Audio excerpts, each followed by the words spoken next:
Hello दोस्तों, एक बार फिर स्वागत है आप सभी का एक नई वीडियो के साथ। तो दोस्तों, जो हमारी एपे अल्फा गाड़ी होती है BS3 BS4, इसमें फ्रंट व्हील हब जो हमारा होता है उसमें हब ग्रीस कैसे करते हैं, उसके बैरिंग किस नंबर के होते हैं, तो हम इस वीडियो में हब ग्रीस और बैरिंग चेंज करके दिखाएंगे। मोस्टली बैरिंग चेंज क्यों किए जाते हैं, क्योंकि आगे से आवाज़ आने लग जाती है, तो हमें आइडिया लगा लेना चाहिए कि हमारी गाड़ी के बैरिंग चले गए हैं। तो आप वीडियो को फुल वॉच करना। इस तरीके से आप घर बैठे भी अपनी गाड़ी के बैरिंग चेंज कर सकते हैं और हबगरी कर सकते हैं।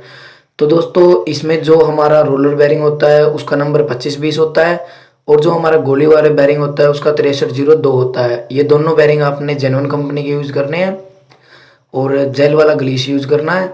तो दोस्तों, आप वीडियो को लास्ट तक देखते रहना। अगर आप चैनल पर नए हैं तो चैनल को सब्सक्राइब करें, वीडियो अच्छी लगे तो इसे लाइक करना।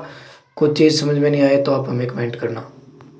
दोस्तों, आप इस तरीके से अपनी गाड़ी के हब ग्रीस घर बैठे भी कर सकते हैं। आप वीडियो को थोड़ा सा भी स्किप मत करें। चैनल पर नए हैं तो चैनल को सब्सक्राइब करें और वीडियो बताना भी आपको कैसी लगी कमेंट के माध्यम से। तो मिलते हैं वीडियो के लास्ट में, तब तक के लिए वीडियो को फुल वॉच कर लें और चैनल को सब्सक्राइब कर लें। बेल आइकन को जरूर दबा देना ताकि आपको नई वीडियो की नोटिफिकेशन जल्दी से जल्दी मिलती रहे।